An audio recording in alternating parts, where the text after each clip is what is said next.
ರಾಶಿ ವೃಷಭ ರಾಶಿ. ಬನ್ನಿ ವೀಕ್ಷಕರೇ, ವೃಷಭ ರಾಶಿಯ ಒಂದು ಜುಲೈ ತಿಂಗಳ ಮಾಸ ಭವಿಷ್ಯ ಹೇಗಿದೆ ಅಂತ ತಿಳ್ಕೊಳ್ಳೋಣ. ಮೇಡಮ್, ವೃಷಭ ರಾಶಿ ಬಗ್ಗೆ ತಿಳಿಸ್ಕೊಡಿ. ಖಂಡಿತ ನೋಡಿ, ವೃಷಭ ರಾಶಿಯವರಿಗೆ ಆಲ್ರೆಡಿ ಟೈಮ್ ತುಂಬಾ ಚೆನ್ನಾಗಿದೆ. ಎಲ್ಲಾ ಕಡೆ ಕೇಳ್ತಾ ಇದ್ದೀರಾ, ಕೆಲವರು ಚೆನ್ನಾಗಿದೆ ಚೆನ್ನಾಗಿಲ್ಲ ಅನ್ನೋ ವಾದಗಳು ಕೂಡ ನಡೀತಿದೆ. ಆದ್ರೆ ವೃಷಭ ರಾಶಿಯವರಿಗೆ ತುಂಬಾನೇ ಚೆನ್ನಾಗಿರುವಂತ ಟೈಮ್.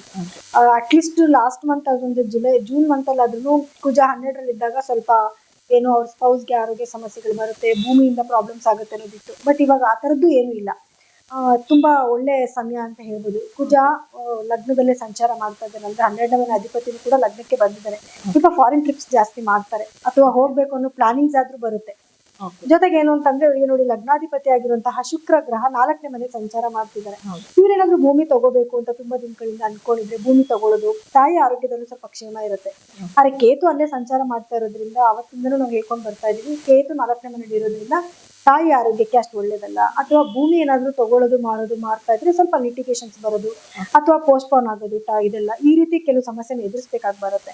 ಆದ್ರೆ ಇಲ್ಲಿ ಶುಕ್ರನ ಲಗ್ನಾಧಿಪತಿನ 4ನೇ ಮನೆಗೆ ಬರ್ತಾ ಇರೋದ್ರಿಂದ ಕೆಲವೊಂದು ಅನುಕೂಲಗಳು ಕೂಡ ಇವ್ರ ಜೀವನದಲ್ಲಿ ನಡೀತಾ ಹೋಗುತ್ತೆ. ಲಗ್ನಾಧಿಪತಿ ಬೇರೆ ಅಲ್ವಾ? ಹೌದು. ಹಾಗೆ ಇನ್ನು 2ನೇ ಮನೆ ಅಂತ ಬಂದಾಗ ಸೂರ್ಯ ಮತ್ತೆ ಬುಧರ ಒಂದು ಸಮಾಗಮ ಇದೆ. ಗೌರ್ಮೆಂಟ್ ಇಂದ ಆಗ್ಬೇಕಾಗಿರುವಂತ ಎಲ್ಲಾ ಕೆಲಸಗಳು ಕೂಡ ಸರಾಗವಾಗಿ ಆಗ್ಬಿಡುತ್ತೆ. ಸ್ವಲ್ಪ ಬೇಗ ಇಷ್ಟು ದಿನ ಸ್ವಲ್ಪ ಸ್ಟಕ್ ಆಗಿತ್ತು ಕೆಲಸಗಳು, ಬೇಗ ಆಗ್ತಿರಲ್ಲ. ಒಂದು ಕೆಲ್ಸಕ್ಕೆ ತುಂಬಾ ಅನಿಬೇಕಾಗಿತ್ತು, ಆ ಕೆಲ್ಸಗಳೆಲ್ಲ ಇವಾಗ ಸ್ವಲ್ಪ ಬೇಗ ಫಿನಿಶ್ ಆಗುತ್ತೆ. ಅದಾದ್ಮೇಲೂ ಅಷ್ಟೇ, ಯಾಕಂದ್ರೆ 2ನೇ ಮನೆಯಿಂದ 3ನೇ ಮನೆಗೆ ಹೋಗ್ತಾನೆ, ಅವಾಗೂ ಇವ್ರಿಗೇನು ಆ ಕೆಲ್ಸಗಳಲ್ಲಿ ಪ್ರಾಬ್ಲಮ್ಸ್ ಇಲ್ಲ. ಇನ್ನು ಗುರು ದೃಷ್ಟಿ ಅಂತ ನೋಡಕ್ ಹೋದಾಗ 7ನೇ ಮನೆ ಮೇಲೆ ಗುರು ದೃಷ್ಟಿ ಇದೆ. ಗಂಡ ಹೆಂಡತಿ ಮಧ್ಯದಲ್ಲಿ ಏನಾದ್ರು ಸಣ್ಣ ಪುಟ್ಟ ವೈಮನಸ್ಸೆ ಇದ್ರು ಕೂಡ ಅದೆಲ್ಲಾನು ಕೂಡ ಪರಿಹಾರ ಆಗಿ ಒಬ್ರ ಮೇಲೆ ಒಬ್ರಿಗೆ ಗೌರವ ಬರುವಂತ ಒಂದು ಟೈಮ್ ಆಗಿರುತ್ತೆ. ಇನ್ನ ಗುರು ದೃಷ್ಟಿ ಬಂದು ಇವ್ರಿಗೆ ಏನು 9ನೇ ಮನೆ ಮೇಲೆ ಬಿದ್ದಿದೆ. ಅದೃಷ್ಟಕರವಾದ ಬದಲಾವಣೆ ಅಂದ್ರೆ ಏನಾದ್ರು ಒಳ್ಳೆ ಅದೃಷ್ಟಕರವಾದ ಕೆಲಸಗಳು ಇವ್ರನ್ನ ಉಳ್ಕೊಂಡ್ ಬರುವಂತದ್ದು, ಅದನ್ನೆಲ್ಲ ಮಾಡಿದಾಗ ಇವ್ರಿಗೆ ಇನ್ನೂ ಲಾಭಗಳನ್ನ ಜಾಸ್ತಿ ನೋಡುವಂಥದ್ದು ಕೂಡ ಆಗತ್ತೆ. ಇದ್ರ ಜೊತೆಗೆ 11ನೇ ಮನೆ ಮೇಲೂ ಗುರು ದೃಷ್ಟಿ ಇರೋದ್ರಿಂದ ಆಲ್ರೆಡಿ 11ನೇ ಮನೇಲಿ ಶನಿ ಕುತ್ಕೊಂಡು ಇವ್ರಿಗೆ ಲಾಭ ಸ್ಥಾನದಲ್ಲಿ ಒಳ್ಳೆ ಲಾಭನ ಕೊಡ್ತಾ ಇದ್ದಾನೆ. ಜೊತೆಗೆ ಗುರು ದೃಷ್ಟಿ ಬೀಳೋದ್ರಿಂದ ಅದು ದುಪ್ಪಟ್ಟಾಗತ್ತೆ.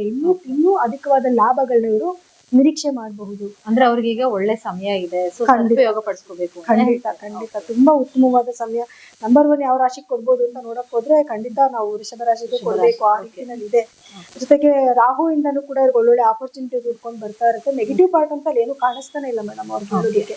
ಒಂದೇ ಕೇತು ಸಂಚಾರ ಒಂದು ಸ್ವಲ್ಪ ಅವ್ರಿಗೆ ನೆಗೆಟಿವಿಟಿ ಬಿಟ್ರೆ ಬಾಕಿ ಎಲ್ಲಾನು ತುಂಬಾ ಚೆನ್ನಾಗೇ ಇದೆ. ಯಾಕಂದ್ರೆ ಗುರುನು ಸ್ವಲ್ಪ ಪರಿಶ್ರಮ ಪಟ್ರೆ ಒಳ್ಳೆ ಫಲಗಳನ್ನ ಖಂಡಿತ ನಿರೀಕ್ಷೆ ಮಾಡಬಹುದು.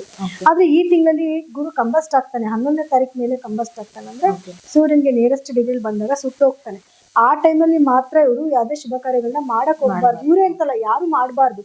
ಆದ್ರೆ ಇವ್ರಿಗೆ ಎಸ್ಪೆಷಲಿ ಏನಂತಂದ್ರೆ ಗುರುಬಲ ಒಳ್ಳೆ ದೃಷ್ಟಿ ಇದೆ ಅಥವಾ ಟೈಮ್ ತುಂಬಾ ಚೆನ್ನಾಗಿದೆ, ಒಳ್ಳೊಳ್ಳೆ ಕೆಲಸಗಳನ್ನ ಮಾಡೋಣ ಅಂತ ಮುಂದಕ್ಕೆ ಹೋಗ್ತಾರಲ್ವಾ. ಸೊ ಆ ಕಾರಣಕ್ಕೆ ಹೇಳ್ತಾ ಇದೀನಿ. ಸೊ ಗುರು ಮತ್ತೆ ಕಂಬಸ್ಟ್ ಇರೋದ್ರಿಂದ ಆ ಸಮಯದಲ್ಲಿ ಯಾರು ಒಳ್ಳೆ ಕೆಲಸಗಳನ್ನ ಮಾಡದಿದ್ರೆ ಒಳ್ಳೇದು.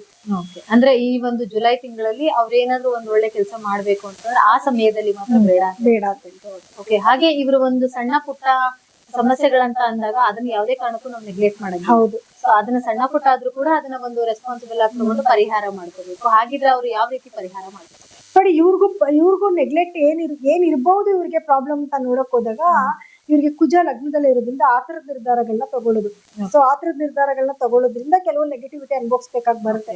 ಎಸ್ಪೆಷಲಿ ಇವಾಗ ವೆಹಿಕಲ್ಸ್ ಓಡಿಸ್ಬೇಕಾದ್ರೆ, ಕಾರ್ ಆಗಿರ್ಬೋದು, ಸ್ಕೂಟರ್ ಆಗಿರ್ಬೋದು, ಓಡಿಸ್ಬೇಕಾದ್ರೆ ಸ್ಪೀಡ್ ಅಲ್ಲಿ ಆಕ್ಸಿಡೆಂಟ್ ಗಳಾಗುವಂಥದ್ದು, ಮೈಯಿಂದ ರಕ್ತ ಹರಿಯುವಂತ ಚಾನ್ಸಸ್ ಇರುತ್ತೆ. ಸೊ ಅದೊಂದ್ ಸ್ವಲ್ಪ ಇವರು ಸ್ಪೀಡ್ ಕಂಟ್ರೋಲ್ ಮಾಡ್ಕೋಬೇಕಾಗುತ್ತೆ. ಮಾಡ್ಬೇಕಾಗಿರೋ ಪರಿಹಾರ ಏನು ಅಂತ ನೋಡಿದ್ರೆ ಕುಜ ಗ್ರಹದ ಧ್ಯಾನ ಮಾಡ್ಕೊಳ್ಳೋದು. ಇವರು ಅಷ್ಟೇ ಸುಬ್ರಹ್ಮಣ್ಯ ಸ್ವಾಮಿ ದೇವಸ್ಥಾನಕ್ಕೆ ಹೋಗೋದು, ಮತ್ತೆ ತೊಗರಿ ಬೇಳೆನ ಅಟ್ಲೀಸ್ಟ್ ತಿಂಗಳಲ್ಲಿ ಒಂದ್ಸತಿನಾದ್ರೂ ದಾನ ಮಾಡುವಂಥದ್ದು. ಇನ್ನು ಅದ್ ಬಿಟ್ರೆ ಬೇರೆ ಎಲ್ಲಾ ಗ್ರಹಗಳದ್ದು ಅನುಗ್ರಹ ತುಂಬಾ ಚೆನ್ನಾಗಿದೆ. ಇವರು ಕೇತುದು ಗಣಪತಿ ಧ್ಯಾನ ಮಾಡ್ಕೊಳ್ಳಿ.